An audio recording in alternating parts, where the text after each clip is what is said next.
Clothing folds are so complicated, and I used to draw them like this, which is completely wrong. But I'll explain why in a little bit, because first I want to share 8 mistakes that I used to make when drawing folds and how to avoid them so you don't have to. Ignoring what lies beneath. Drapery is nothing definite in itself, as it depends entirely upon that which lies beneath. This is a quote from George Bridgman, one of the foremost art educators of the time. Because cloth in itself is soft and formless, which means it takes on the shape of whatever it's draped upon. In our case, it means mostly the human body. I find that it really helps to at least roughly draw the human body before draping the clothes on top. It helps me keep anatomy in mind, which is important even if there isn't any skin showing at all. And this is important for one huge reason. That led to one big mistake I used to make all the time. Disregarding the forces. Consider a piece of cloth on a table or some other flat surface. It's perfectly smooth without any folds. Creating folds is pretty simple. You can start pulling the cloth like this. These are tension folds. Or you can push it together like this. These are compression folds. As the body moves and changes position, it causes these folds by stretching and pulling on the fabric or squishing it together, usually both at the same time.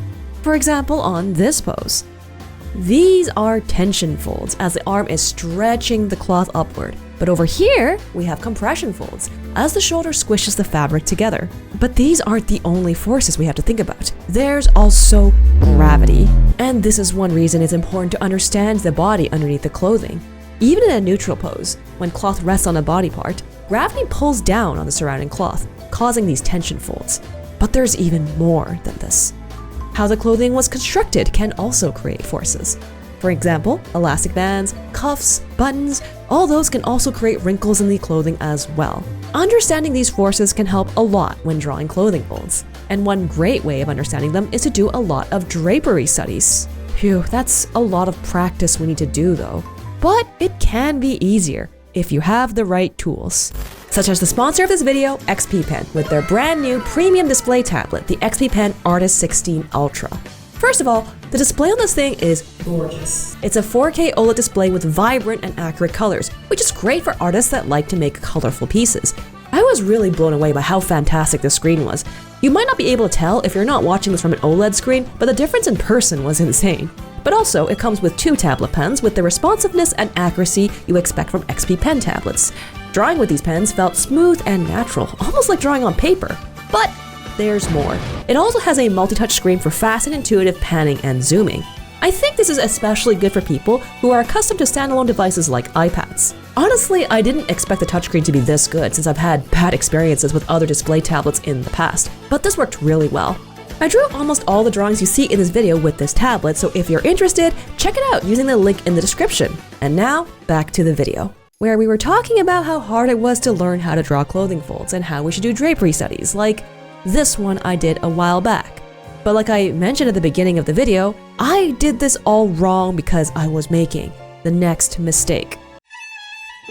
Ineffective studying. To be honest, this mistake isn't limited to drapery. At the time, I don't think I really understood what it meant to practice or study. So I just grabbed a nice looking reference of a piece of hanging cloth and painstakingly copied it out as closely as I could. And what did I learn from this? Well, absolutely nothing, actually. Let me explain what I think I did wrong.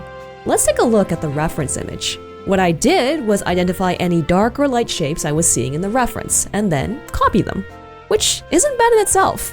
In fact, I think it actually turned out pretty well. However, I wasn't thinking about any of the forces on the cloth. I wasn't trying to figure out why the shadows looked a certain way.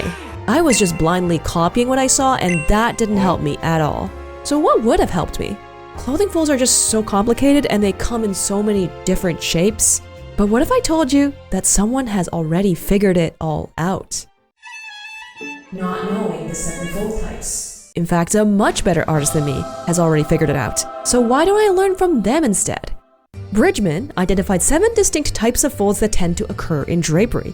You may already be familiar with them, so feel free to skip ahead. But let's get started. Introducing the 7 laws of folds. Starting with the pipe fold. This one is the easiest to understand because drapery takes this form when it's supported from a single point. You'll often see folds radiating from that point that take the form of pipe or cylindrical shapes. But it's not the only type of fold that can happen when you're holding cloth from a single point.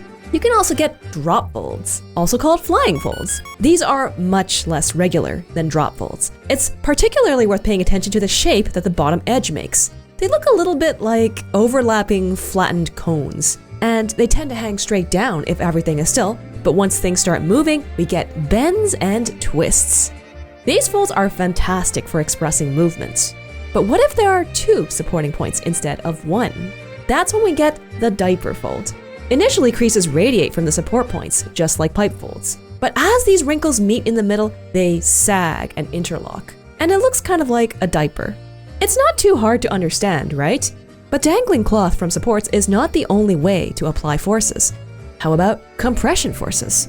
That's when we get the spiral fold. These occur when a cloth is wrapped, twisted, or squished around a tubular form, like a limb. They're shaped like a series of rings spiraling up the tube. Remember that these folds will almost never be parallel. But compressing a tube-shaped piece of cloth doesn't always lead to spiral folds because it might also lead to zigzag folds.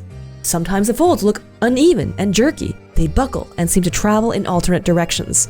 We'll see this occur more often when the fabric is bent, such as at elbows or knees. We may even see them in pant legs when the leg is straight because cloth has memory. These zigzag folds have happened so often that we can still see traces of them. However, something changes when we bend the limb even more. The folds get super bunched up at the bending point and become a half-lock fold.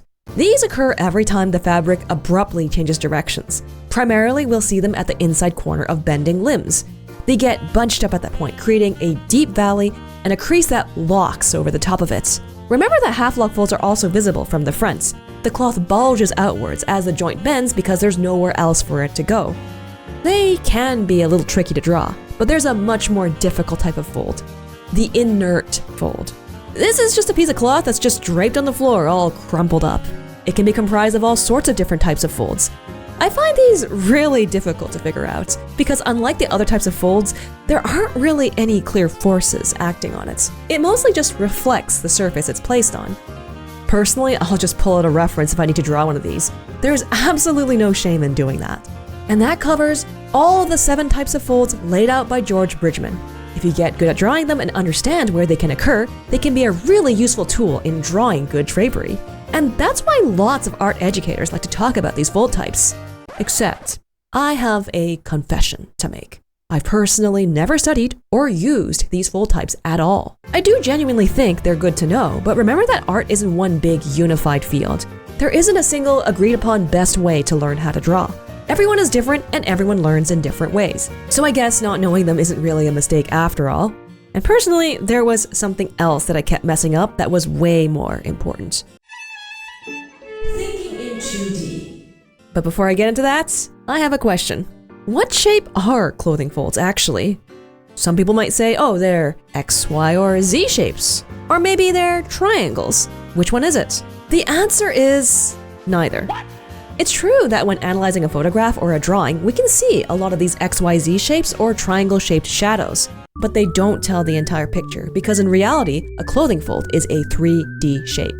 I like to think of them like cylinders or really thick, squishy noodles, actually. These noodles can form themselves into X, Y, or Z shapes, and their shadows will form triangle-like shapes. That's because shadows tend to form tapering shapes when they're touching something else, like the ground or the rest of the piece of cloth. I find that thinking of them in this way also makes it easier to shade. And because they're shapes that exist in 3D, it's important to remember that these noodles can be in front or behind each other. And I know this sounds obvious, but I struggled with this for the longest time. Just look at how much of a difference this makes. A simple overlap gives it way more depth. But not only that, take a look at this. Doesn't this look a bit flat? How do we fix this? By remembering that the noodles are 3D, and so they should also affect the silhouette. Like this. But not only just the silhouette.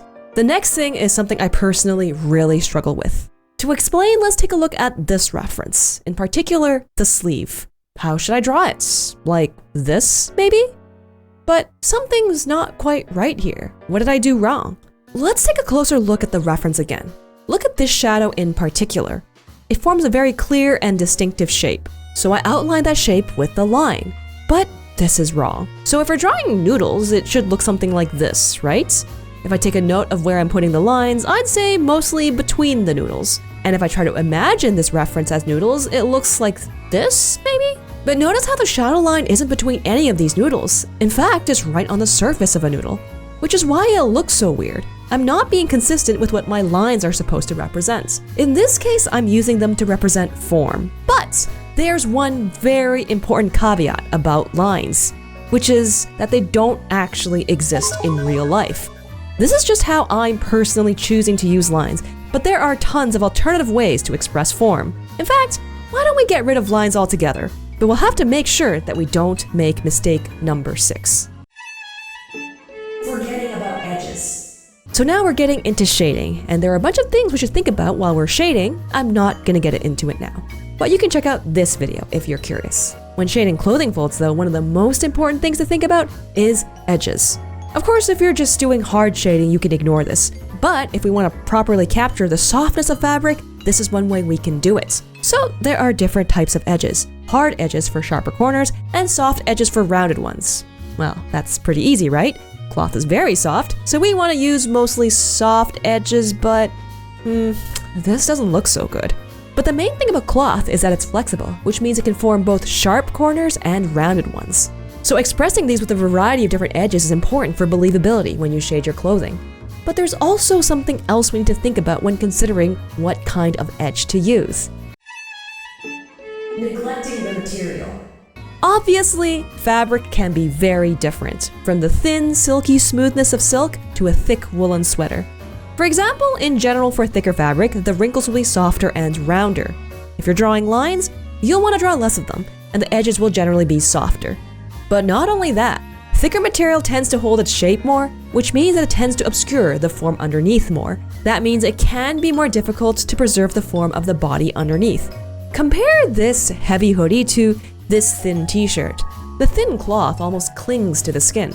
So it's the opposite of thick material, more lines and sharper edges.